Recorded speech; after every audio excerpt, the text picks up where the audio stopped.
É uma problematização da relação atraso-progresso.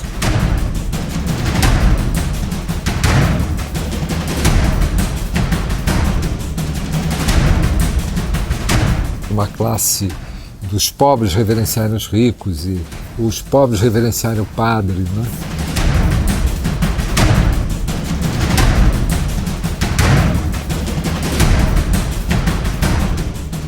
O Patativa, ele tem muito humor, quer dizer, ele tem essa verve política e ao mesmo tempo ele usa muito do sarcasmo.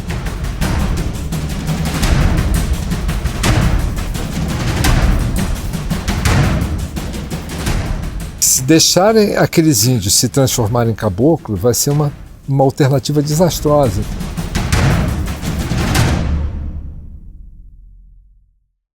Olá, você está em Contraplano. As vozes do Brasil profundo são aquelas que vêm do interior, da periferia e dos sertões. É o assunto de hoje em nosso programa, com nossos companheiros de viagem, Luiz Áquila da Rocha Miranda, artista plástico, e o professor de filosofia Celso Favaretto. Sejam bem-vindos.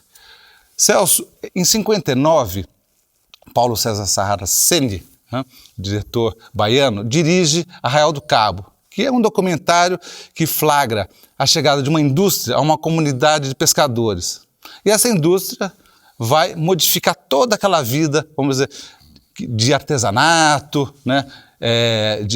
De uma comunidade tranquila. Isso ainda hoje é um dado importante nessa modificação, ou seja, porque é o progresso industrial frente ao mundo artesanal, né? Isso ainda é um fato importante, né? Bom, continua sendo um fato, né, do Brasil, né, é um dos desajustes do Brasil, não é?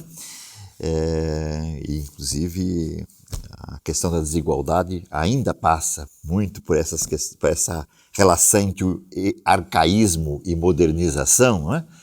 E o importante desse filme do Paulo César não só esse fato de ele ter denotado esse fato, mas o fato de que, na ocasião, ele é um exemplar típico de um surto que estava havendo de documentários do Brasil, todos eles tendendo a, pela primeira vez, né? Junto depois com o Nelson Pereira dos Santos, com o Rio 40 Graus, a fixar os primórdios daquilo que seria o cinema novo. Ou seja, uma tomada, né, de contato com aquilo que ficou conhecido pelo termo realidade brasileira, que é um termo gerado pela ideologia do ISEB, Instituto Superior de Estudos Brasileiros. Ou seja, você tem o povo brasileiro com seus problemas, o rosto dele, né, a identidade, né? E sempre esse povo não aparece como uma totalidade histórica imediatamente, ele aparece através de particularidades. E essas particularidades estão sempre de um modo realista, ou seja, na linha do neorrealismo italiano, né? Eles estão focalizando aspectos particulares do Brasil, da desigualdade, da miséria, daquilo que, enfim, que são que constitui o profundo do Brasil, que está até hoje, não é? De um modo tal que a ideia é passar uma conscientização. Quer dizer, explorando a oposição. Problema, né? Exatamente, quer dizer, denunciar. O fundamental da conscientização, né? Denunciar e exortar. Tem isso no filme. Exorta e denuncia a miséria, denuncia a desigualdade e exorta algum tipo de atividade política, como tem no filme já. Quer dizer, quando exatamente os pescadores são chamados pelos operários para pensar essa questão da desigualdade, e eles estão ainda dentro do tradicionalismo, do conformismo deles, não é? Porque também o filme tem isso, né? A relação entre o conformismo e a intervenção ideológica, tendo em vista interferir na realidade brasileira.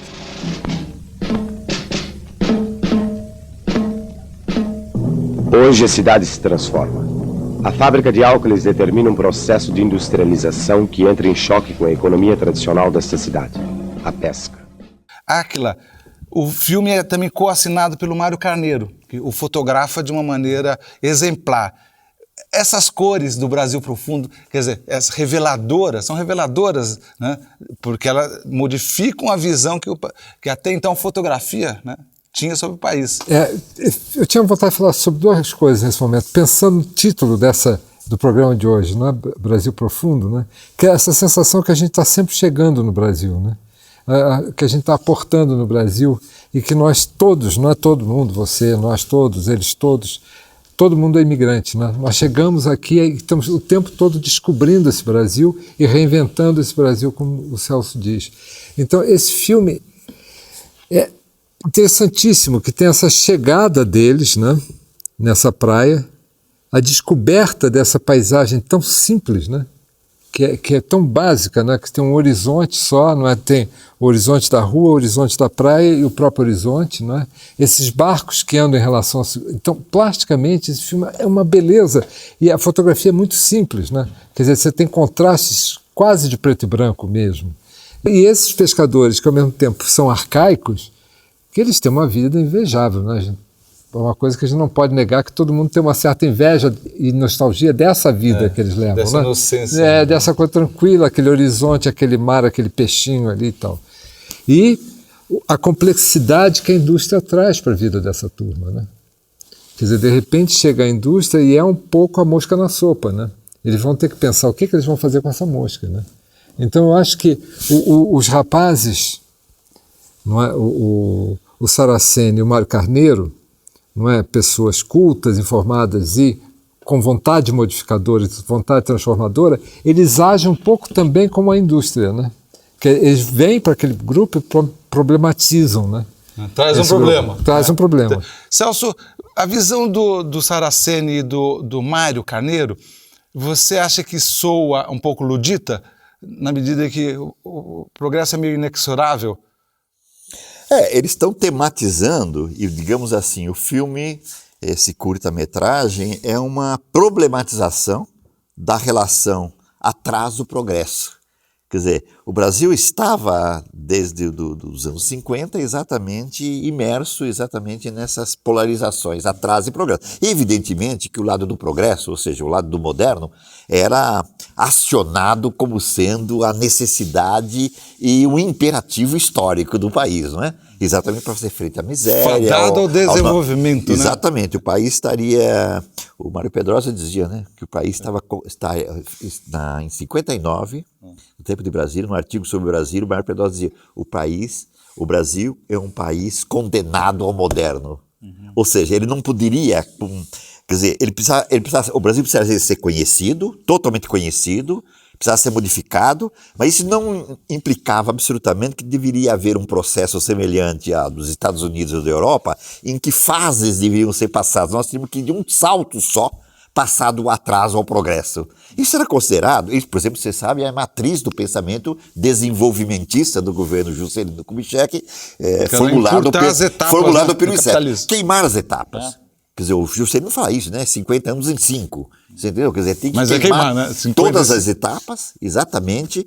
Bom, então esses filmes todos vão problematizar isso, entendeu? Esse Arraial do Cabo é bem sintomático, porque ele coloca exatamente essa coisa, quer dizer, o atraso, que tem muito de conservadorismo e até, como disse o Luiz, parecia de uma paz, a paz que viviam aqueles pescadores, e de repente a intervenção da indústria que mexe com aquilo e vai desatualizando a vida das pessoas, não é verdade?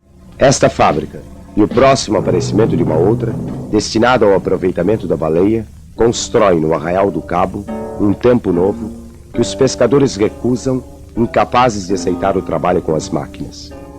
Pouco a pouco, se afastam para as praias mais distantes, carregando com eles a memória do arraial.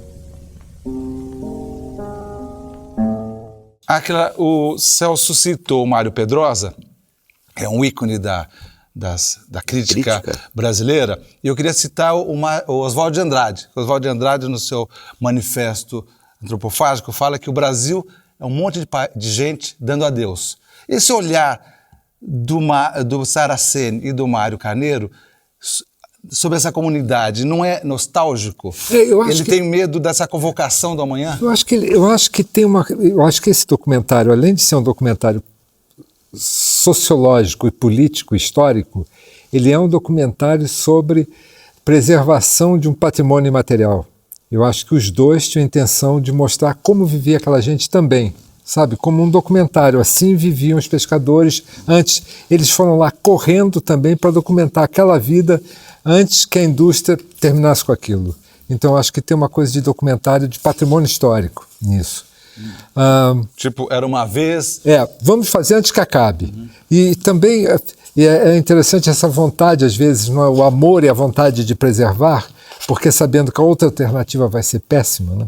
Porque essas pessoas não vão ter condições de entrar de uma maneira digna, não é? E participar da outra alternativa, que foi a alternativa industrial, que é um pouco o Xingu, né? Que nós vamos ver mais tarde. Quer dizer, eu estou atropelando aqui, mas, quer dizer, os irmãos Vilas Boas, eles percebem que se deixarem aqueles índios se transformarem em caboclo, vai ser uma alternativa desastrosa. Então, talvez seja melhor mantê-los lá. É a voz do Brasil Profundo que vai do sertão para a periferia, né?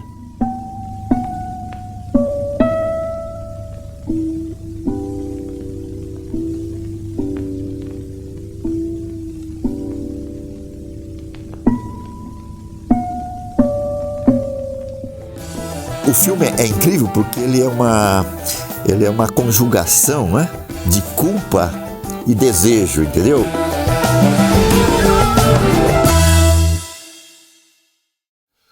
O Padre e a Moça é um filme do Joaquim Pedro de Andrade, filho do fantástico Rodrigo Melo Franco Andrade. É um filme de 66, que é baseado num poema do Carlos Drummond de Andrade, também mineiro como Joaquim Pedro. E ele flagra o interior, né? Ele flagra a chegada de um padre, que é vivido pelo Paulo José, uma comunidade micro do interior de Minas Gerais, né? E ele chega e acaba desestabilizando uma situação já desestabilizada, né? Esse Brasil Profundo continua atual nos seus valores, né? O que é mostrado pelo Joaquim Pedro, né? Essa questão do amor, do desencontro e do poder, né? Ou seja, do homem que tem dinheiro sobre uma pessoa que é desguarnecida, sem guarita, né? Eu acho que agora de uma maneira mais cínica ainda, menos reverencial. Então, quer dizer, esse filme tem essa coisa muito reverencial, né? A coisa de uma classe dos pobres reverenciarem os ricos e os pobres reverenciarem o padre, né?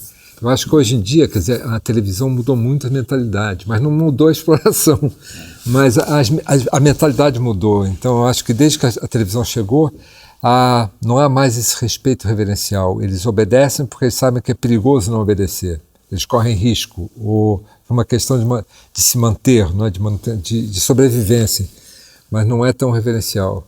Eu acho que esse filme também tem esse amor, quer dizer, nas beiradas do filme. É um filme, quer dizer, é claro que é o filho do diretor do Patrimônio Histórico que fez, né, que foi criado nesse mundo de interesse pelo século XVIII. Né? Então você tem esse drama brasileiro meio século XIX, né? E naquele cenário barroco do século XVIII. Eu acho lindo esse filme, eu adorei. Boa tarde. Boa tarde. Padre Antônio.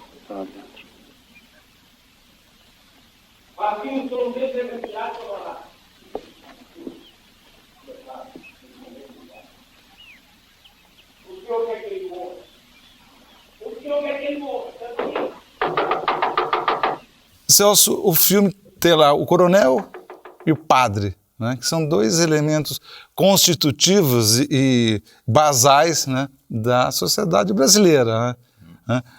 Mas podemos enxergar nele ainda uma atualidade? Ou seja, mesmo esse Brasil profundo, mesmo com a internet, mesmo com essas redes sociais, tudo, né, permanece. Olha, não é que o Brasil permanece, quer dizer, há recantos do país em que isso funciona. Porque nos lugares mais urbanizados isso aí foi completamente modificado, seja pelo progresso mesmo, né? Técnico, industrial, enfim, cultural, etc., e principalmente pela intervenção da televisão e dos mídias de modo geral, mais recentemente eletrônicos, né? Então eu não diria assim que isso permanece tal e qual. Ao contrário, eu acho que hoje em qualquer lugar isso está sendo contestado, entendeu? É dissolvido? Será que a própria urbanidade dissolve isso? O que lá fica muito claro no filme do Joaquim Pedro, e aliás, que era também um fato fundamental no Arraial do Cabo, é o imobilismo. O atraso aparece imobilizado, como uma espécie de natureza. O coronel, o padre, quer dizer, a religião, né? O coronel, quer dizer, o poder, a religião, eles estão instituídos como se fosse uma eternidade. Isso vem isso gera no Padre Amoça, isso é claríssimo, um imobilismo total, que nada parece modificar. E algum acontecimento como esse do amor do padre com a Mariana, né? Quer dizer, gera um reboliço e gera... Que quebra impressionante, a repressão interna. Não uma repressão que seria libertadora, externa, mas uma libertação conservadora. Entendeu? De certa forma, isso alegoriza... bem Brasil, né? É bem Brasil, né? Alegoriza Revolução sem sangue. Sempre conservadora. Uma transformação conservadora. A revolução se dá na elite, né? No caso brasileiro. E ela é conservadora, sim. E aquela caminhada que é belíssima do padre e a moça, né? Em direção à Diamantina. E a moça diz, fale, e ele não consegue falar, e você quase percebe essa angústia interna, essa briga interna que está dentro dele, que em vez de fazer ele entrar em ação e mudar, o imobiliza. Então cria um impasse ali que ele não consegue sair. E esse imobilismo, ele é político, ele é moral. O padre custa exatamente a entrar no amor com a Mariana, e depois disso só vem a culpa. Então que ele volta atrás para tentar reconstituir o estado anterior àquilo. Então o filme é incrível porque ele é uma conjugação, né, de culpa e desejo, entendeu? E como o desejo não flui, o desejo não flui em nenhum momento. O desejo é obstado, tanto externamente como internamente. Internamente no padre e externamente na conjuntura social, né? Sinto falta do senhor o dia inteiro. Tanta que me dá vontade de deixar tudo de repente. Só pra ver o senhor um pouquinho e voltar depressa.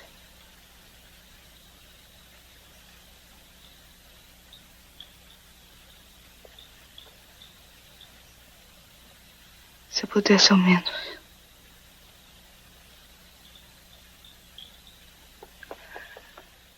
Mas o elemento feminino aí, porque é a mulher que desestabiliza, é a presença dela, né, que ajuda a desestabilizar. É o desejo. A mulher é desejo. Só o desejo e o desejo não tem também eficácia frente àquela situação. O desejo move montanhas, seria isso? Eu não sei se o desejo move montanhas, mas o desejo é uma variável interveniente que desestabiliza, entendeu? E o que o filme mostra, que é terrível, é que a desestabilização não é possível. O que é possível é a dissolução. O coronel se dissolve, ele se torna um bêbado, tudo começa a se dissolver lá dentro, entendeu?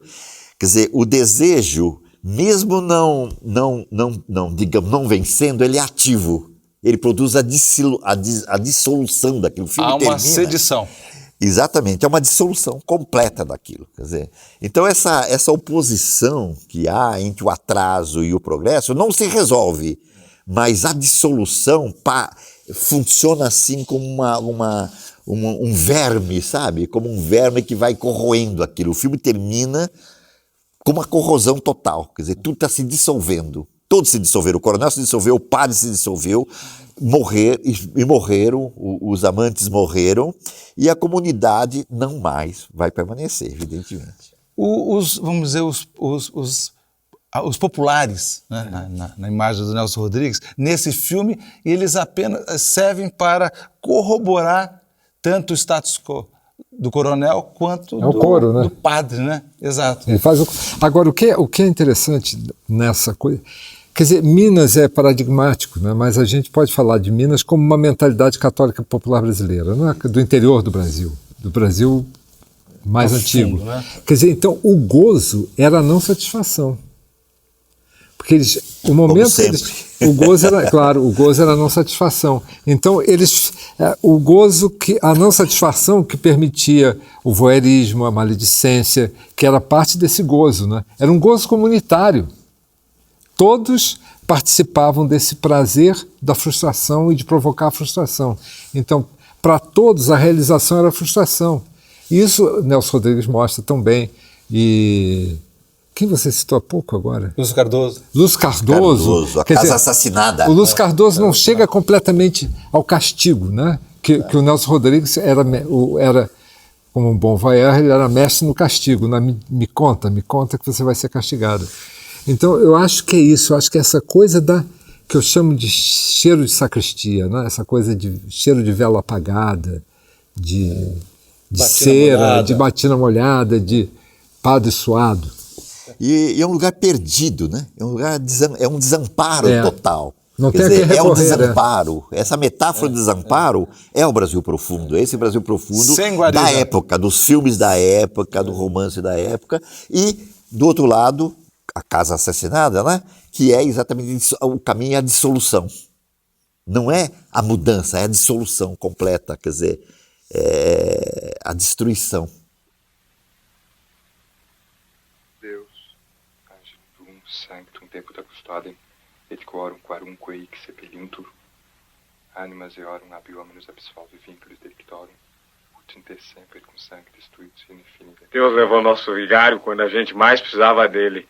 Ut in te semper cum sanctis tuitus in infinita. Padre Antônio sempre dizia que a gente tem de se conformar com a vontade de Deus. Aquela você falou uma coisa que eu queria tocar de novo. O Joaquim Pedro é filho do Rodrigo Melo Franco de Andrade. Um dos homens que, junto com o Mário de Andrade, constitui, né, funda o patrimônio histórico mineiro. Né? Você lê essa herança genética, assim, na preocupação do... Você lê isso no filme? Essa coisa com o mineiro, o barroco mineiro, com as igrejas... Com a maneira patrimônio, conhecedora que ele lida com isso. Né? Quer dizer, a arquitetura é personagem desse filme. E também eu acho que Macunaíma a história do Joaquim tem muito a ver com a história do patrimônio. Depois, o grande projeto da vida do Joaquim que ele não chegou a realizar foi Casa Grande e Senzala, né? Que ele chegou a fazer roteiro e ficou muito detalhado. O Joaquim, se você quer dizer assim, não é uma genealogia, não é tanto genética, mas cultural. Ele está na linha de que a partir dos anos 30, com o Sérgio Buarque de Holanda, o Caio Prado, o Gilberto Freire, e depois, mais tarde, o Celso Furtado, e mais tarde o Antônio Cândido e o Cruz Costa, aqui em São Paulo, geram as imagens de Brasil. Quer dizer, eles começam a fazer as obras de conhecimento, como diziam os modernistas. Precisamos, o Drummond, aliás, precisamos conhecer o Brasil, precisamos conhecer o Brasil. Quer dizer, precisar conhecer o Brasil, no caso do Joaquim Pedro, quer dizer, num Brasil profundo, no interior, diferente do litoral. Quer dizer, ele cria naquele momento essa oposição. Como o litoral aparece muito, agora aparece também o interior, tá vendo? Então nada melhor do que Minas. Com esse Minas desconhecido, entendeu? Cercado por aquelas montanhas. Ele é signo. E sem estrada de ferro ali. É o isolamento do interior, entendeu? Quer dizer, então tem toda essa metaforização, entendeu? Que o profundo aqui é o interno, o interior. Isso será divinamente tratado pelo Caetano na música Tropicália, né? Ele vai opondo o litoral e o interior, não é verdade? Ele vai opondo exatamente, mostrando exatamente como é preciso fazer uma flutuação. Se você quiser conhecer o Brasil, porque a Tropicália é um conhecimento do Brasil, né? A letra mesmo da Tropicália. Sobre a cabeça os aviões, sobre meus pés os caminhões, apontam para os chapadões meu nariz. Eu inauguro o movimento, lembra? O Planalto Central. Tem o Planalto Central, depois vem a Amaralina, o litoral, a Ipanema, a Amaralina, o Nordeste, Ipanema, o Planalto Central do país, quer dizer, a música toda coloca exatamente um passeio por isso tudo, como se fosse de avião, digamos, ou por uma câmera fotográfica, como eu interpretei, né? E essa câmera fotográfica vai exatamente produzindo o conhecimento do Brasil, isto é, o conhecimento daquilo que é profundo, daquilo que é periferia, daquilo que é atraso, daquilo que é progresso, e expondo essa contradição. No Joaquim Pedro não tem essa exposição, como já tinha em Arraial do Cabo. Tem a insistência quase que nessa intimidade interiorana que é o desconhecido, é o desamparado, é o inacessível, é o desconhecido. E tem uma perversidade no gosto da inércia. Quer dizer, isso é bom demais. Uma perversidade. É um gozo, né? É o gozo da inércia. É uma malandragem. Isso traz um prazer. Claro, eu vou ficar aqui, não vou me mexer, porque a gente não sei onde isso vai dar. Agora, me parece que esse gozo todo do filme é um gozo profundamente estético. A maneira como ele é fotografado, as paisagens, a maneira como... Quer dizer, é um filme de um requinte extremo. Não é tanto o assunto em si. O poema do Drummond é apenas uma sugestão. Entendeu? É uma coisa do cineasta. É coisa do Joaquim Pedro. É uma coisa exatamente... E que é mineiro que vivenciou aquilo, conhece aquilo. Quer dizer, aquela paisagem, tudo, né? Como sempre, mineiro carioca, né? Como, aliás, que é tão comum em mineiro. Né? Mas, quer dizer, um mineiro carioca teve distância de Minas também para ver Minas, né? Mas se o senhor não quer me ouvir, então eu falo aqui mesmo, para todo mundo ficar sabendo que o senhor mentiu sobre Mariana. Por isso é que ela foi me procurar de noite. Porque o senhor não deixou que ela fosse falar comigo na igreja à vista de todo mundo. O senhor é que é o culpado de tudo. Mariana é minha mulher. Com ou sem casamento, ela é minha mulher. E o senhor não tem nada a ver com a minha vida. Ela não é sua mulher. Ser um cantador do Nordeste é um ofício, né? E é um ofício, como o Celso estava dizendo, né? Ele pode cantar várias coisas. Agora, ele faz do seu ofício uma militância política, né?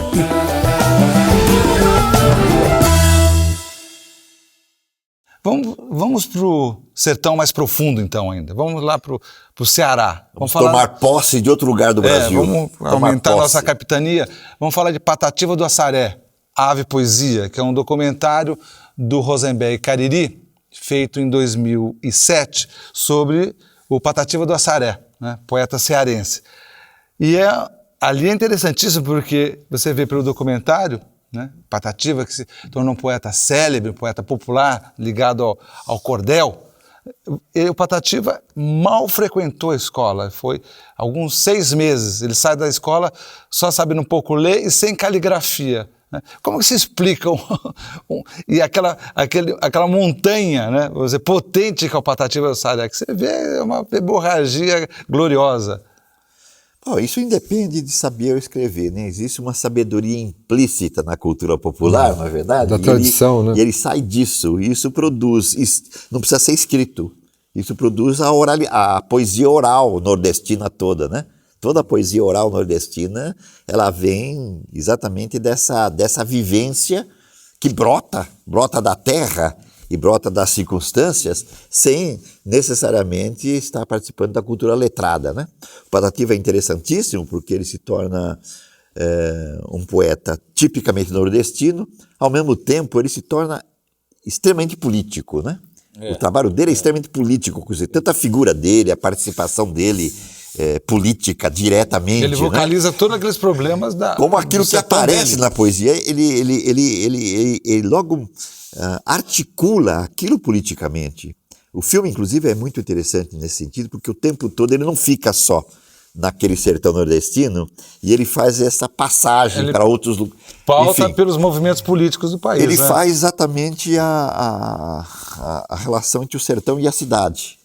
Certo? Aquela história do Glaube, do sertão vai virar mar, o mar vai virar sertão, quer dizer, essa polaridade entre o sertão e a cidade, ou entre o mar e o interior, essas polarizações, no filme são tramadas, né, a partir da poesia e da figura dele, que são muito interessantes. Eu acho muito eficaz o filme quanto a isso.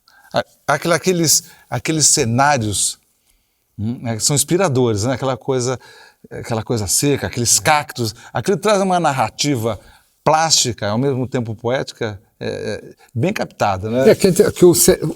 A paisagem diz a mesma coisa que o poeta, né? Então eles estão completamente integrados, que vem da tradição, né? Essa poesia que vem da tradição e que é muito integrada. Então não há divisão entre o poeta e a paisagem, entre o que ele diz e como ele vive. Ele vive muito parecido com o que ele faz, né? Que é raro em intelectual erudito, porque muitas vezes um intelectual erudito tem uma narrativa, escreve um romance, é um personagem, não tem nada a ver com ele, nem é para ter. Esse não, o personagem e ele são iguais. Então eu acho que não são dissociados. Não, né? São dissociados, ele está falando sobre o mundo dele. Nós estamos da mesma laia, dos coitados que trabalham. ou na diária ou de meia. Nós pertencemos à mesma classe destas crianças que nascem em riba da terra alheia. Nós, matutos brasileiros, vivemos no cativeiro. A terra desta nação, para todo lado se expande, dominada pelos grandes e o pobre na sujeição. Essa coisa da poesia falada brasileira, nordestina, né, é muito interessante, né, essa força, né? Porque você pode ler o Brasil de várias épocas através desse momento, né? Porque é uma poesia que, ao mesmo tempo que ela é poética, vamos dizer, ela é lúdica, ela é política, né? Isso está na tradição nordestina do cordel em geral, né? Quer dizer, que ao mesmo tempo que denota fatos cotidianos ou históricos, né? Quer dizer, canta personagens históricos, famosos, seja o Lampião, seja um governador, seja o Padre Inciso, ou qualquer coisa. Ao mesmo tempo, nesse meio, vai sendo denotada a miséria nordestina. O fenômeno da seca aparece continuamente, né? No Patativa tem esse jogo entre o que é dito na poesia e nas imagens, na verdade. E, simultaneamente, com isto, né? Existe isso funciona frequentemente como como eu chamo de denúncia, né? Denúncia. E o que não se nota muito, quer dizer, um pouco, mas não de maneira intensa, a não ser a partir dos anos 60, a partir das ligas camponesas, é que junto com a denúncia vem a exortação para a ação. E isso aparece no filme. Aparece as ligas camponesas, aparece Ele aparece o Julião. Do lado do Julião, Francisco aparece Julião. Junto com o Francisco Julião. Né? Quer dizer, então o filme é muito interessante ao captar esse lado do Patativa do Assaré. Com Arraiz também, né? Não apenas esse cantor, no sentido de poeta, de vate, né, como na antiguidade, né, do vate que canta o seu lugar é a sua vida, ele é o próprio vate, né? Mas é alguém empenhado politicamente, que coloca o trabalho dele a serviço exatamente da causa política. O filme vai passando por diversos momentos da vida brasileira, né? Quer dizer, daquele momento do começo dos 60 até o tempo da redemocratização, etc. E em todo momento o Patativa está presente, quer dizer, como uma espécie de em paralelo. O filme é muito, muito sagaz contra isso, compondo um paralelo entre o atraso e o progresso, não exatamente de uma forma, digamos, etnológica, como de certa forma é Arraial do Cabo, né? E nem de uma forma, digamos, histórica, como é o Joaquim Pedro de Andrade, entende? Histórico-sociológica, né? Mas de uma outra forma. Eu gosto da consciência que o Patativa tem. Ele canta, exatamente. Em certo momento ele fala, eu vou cantar o meu sertão porque eu conheço o meu sertão. Não vou cantar os mares porque eu não conheço. Né? E lembra aquela coisa cearense da famosa padaria espiritual, né? Lembro, lá do Maranhão. Movimento estético do Ceará, no final do século XIX, 1880, 85, onde eles proibiram, né? Os ícones, eles diziam assim umas coisas. Você não está proibido de falar em névoa, em neve e fog no Brasil. Ou seja, isso foi antes da Semana de Arte Moderna. Então, isso para um artista é fantástico, um artista popular tem essa consciência, né? Porque falar sobre, reportar o que tem em volta dele, de fato, né? Porque ser um cantador do Nordeste é um ofício, né? E é um ofício, como o Celso estava dizendo, né? Ele pode cantar várias coisas. Agora, ele faz do seu ofício uma militância política, né? E continua praticando esse ofício de cantador, né? Ele vive disso, mora modestissimamente naquela, continua a viver aquela mesma vida de sertanejo de sempre, que não dava nem chance de falar de fog, nem nada disso. Não tinha como pensar em neve, né? Não. Com as rimas do meu canto, quero enxugar o meu pranto, morando na solidade com essa gente querida, modesta e destituída, de orgulho, inveja e vaidade. Dessa gente eu vivo perto, sou sertanejo da gema.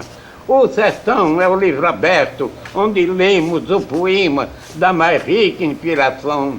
Vivo dentro do sertão, e o sertão dentro de mim. Eu amo as suas belezas, que valem mais que as riquezas do reinado de Aladim. Há humor nisso, nessa poesia do do Patativa, nesse Brasil profundo? Você enxerga ou é só uma questão de a lida, a sobrevivência? Não, no Patativa ele tem muito humor. Quer dizer, ele tem essa verve política e, ao mesmo tempo, ele tem humor. Tem certas coisas que são sarcásticas. Ele usa muito do sarcasmo, não é verdade? Não é comum na poesia nordestina, de cordel, o sarcasmo, né? Mas no Patativa especificamente é. Quer dizer, aqui é um modo político ele destoa, dele. Ele destoa nesse sentido. Desse universo do cordel, é verdade. Exatamente, ele destoa completamente daí. Quer dizer, ele tem já, digamos, uma atitude culta. Aliás, ele perguntar se ele lia, sim, ele tinha lido o Stalin, o Lenin, ele lia. Quer dizer, quando ele depois tomou contato com as letras, ou seja, há nele uma coisa mais complexa que, permanecendo a vida que ele tem, recusando a vida da cidade, que ele não gostou, ele visitou lá, conheceu o mar e tal, mas não é isso que ele queria, ele não gostava, na verdade.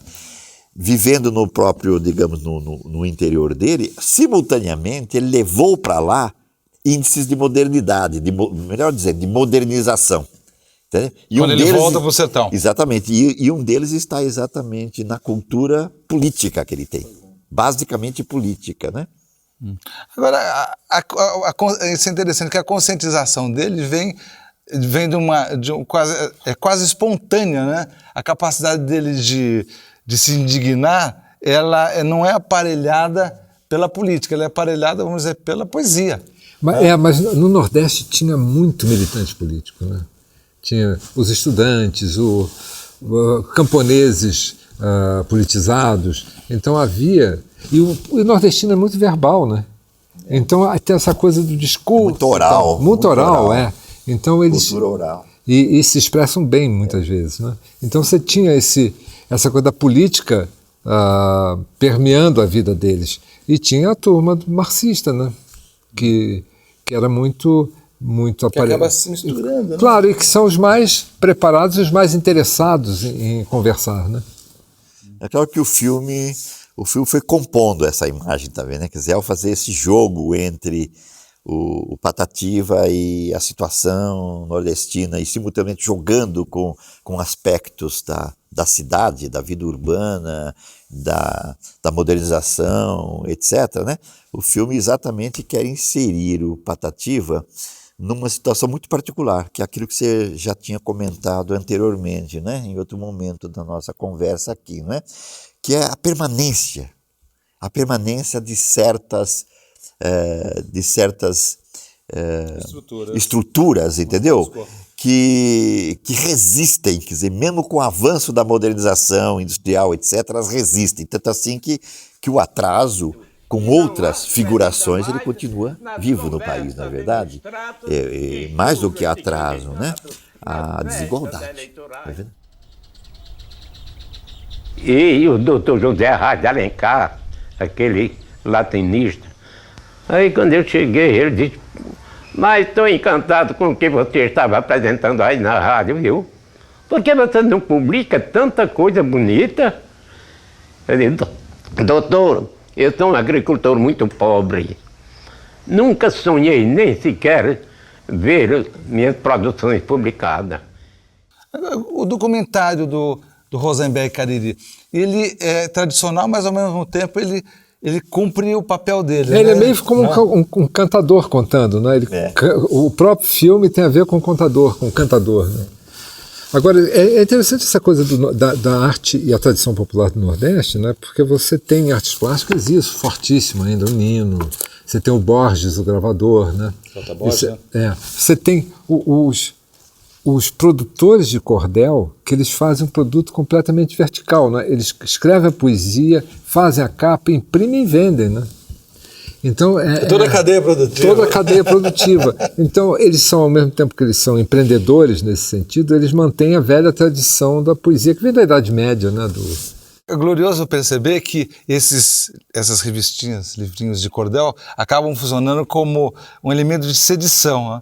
Porque eles ficam muitas vezes fazendo as denúncias sociais, né? Denúncias políticas, a semelhança do que acontecia na Revolução, à beira da Revolução Francesa, naquela época, 1700 e tanto, né?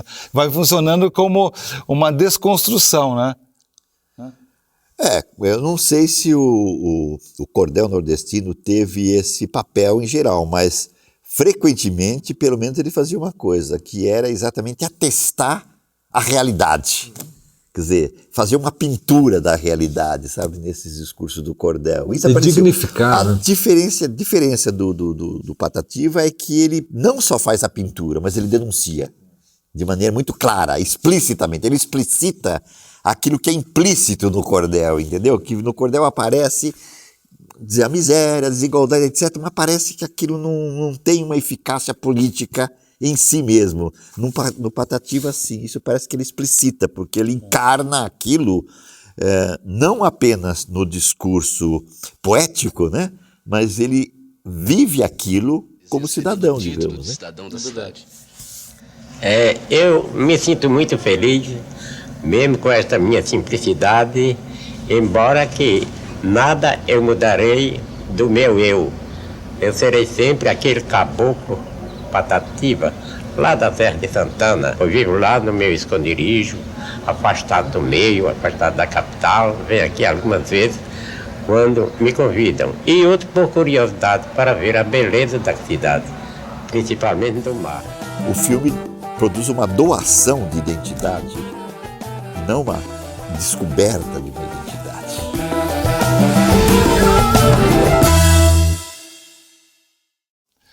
Áquila, o Karl Hamburger filma o Xingu em 2012 e traz para o cinema a história épica dos irmãos Vilas Boas, que vão para o interior do Brasil, Brasil Central, e acabam colocando o índio, né, na agenda brasileira, coisa que até então isso era visto de uma maneira muito marginal e destrutiva no país. Você, como artista plástico, aquelas cores, né, vamos dizer, esse universo plástico, essa paleta dos índios é completamente diferente do que se pratica, ou se praticava e se pratica vamos dizer, na sociedade urbana brasileira, não? Eu acho que a base, quer dizer, o padrão é urucum. Então você tem urucum mais escuro, urucum mais claro, você tem urucum com um pouquinho de verde que dá aquela cor de lama do rio, né? Você tem o verde, então você tem verde e urucum. A cor do índio, a cor de urucum. Então os pássaros, né? Você pegasse...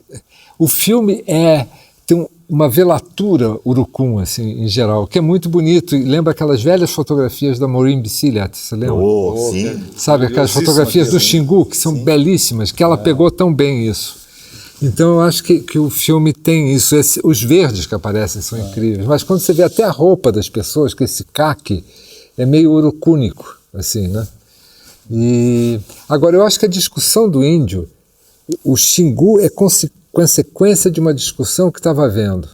Se era o caso de integrar e transformar essa gente em caboclo, não é? Ou de preservá-los numa situação melhor do que ser caboclo. Até o pessoal de esquerda dizia, não, no futuro, quando houver a reforma agrária, quando o país for mais equilibrado, uma sociedade, a gente traz os índios de volta e eles podem se reintegrar. Então essa é uma discussão que vinha há bastante tempo. Quer dizer, eu acho que o índio, quer dizer, com o romantismo entra na reflexão brasileira, depois com Rondon também, né? Mas eu acho que o Rondon não tinha percebido que as terras tinham que ser imensas, né? que é o que Vilas Boas diz, né?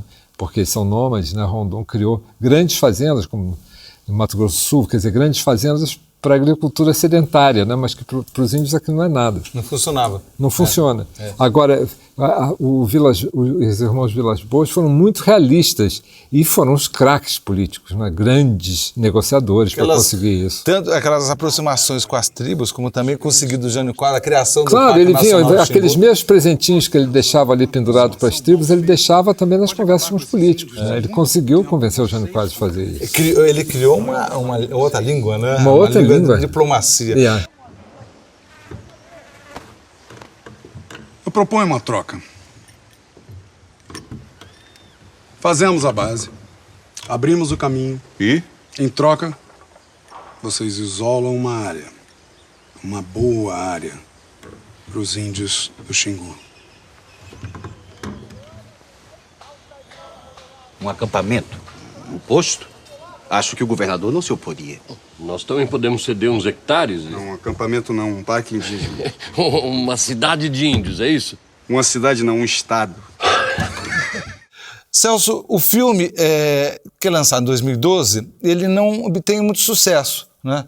Tem um sucesso de crítica, as pessoas, mas o sucesso de público, ao contrário do que esperavam os produtores, não é expressivo. E um dos produtores chega a dizer assim, tipo, o Brasil não gosta de índio. Né? O que você acha que afasta... Você acredita nisso? O que afasta o brasileiro ainda do índio? Né? Você tem um ex-presidente que, inclusive, escapava de índio, fugia quando o índio aparecia no Palácio do Planalto, ele fugia, né? Achando que o índio era portador de má notícia, má sorte. Bom, não sei se é isso. Eu sei que é muito mais um problema cinematográfico do que um problema de o público não gosta de índio, sabe?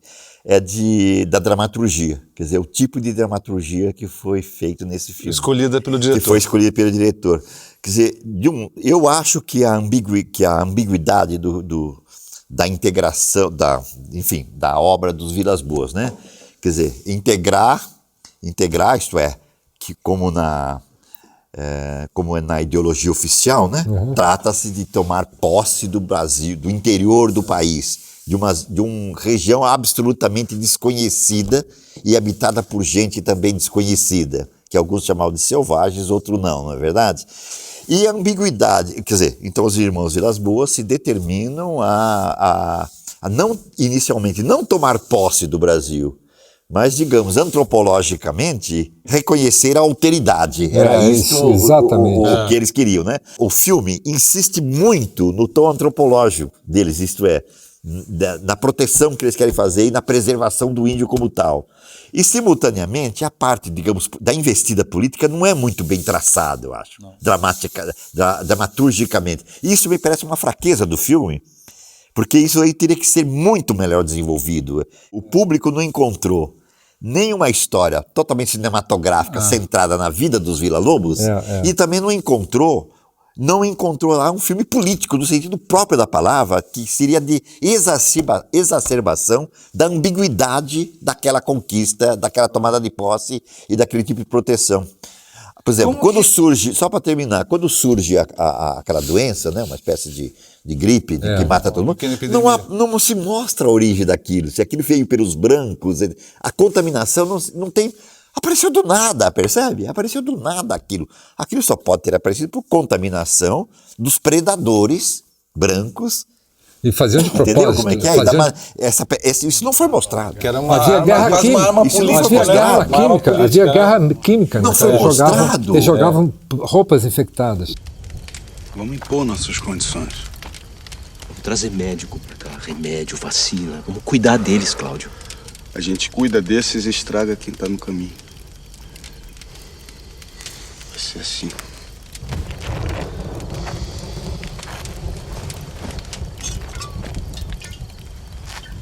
Vamos ser o veneno e o antídoto. Esse é o pior. Os índios, como que surgem os índios? A representação dos índios. Você acha que o filme traz uma estereotipia muito forte? Acho que não. Pelo menos, quer dizer, bom, eu não sou antropólogo, mas não foi isso que me pareceu. Esse não era o problema do filme. Não é o calcanhar de Aquiles? Não, eu acho que é mais o que você está dizendo, é que o filme não tem um partido. Ele fica tateante. Engraçado. Agora é um bom filme, eu gostei de ver, eu não tinha visto. Eu também, a primeira vez que eu vi o ano passado, quando foi lançado, eu não gostei. Ontem, quando eu revi, eu gostei mais. A questão do índio, contrariamente ao que ele diz, eu não gostei.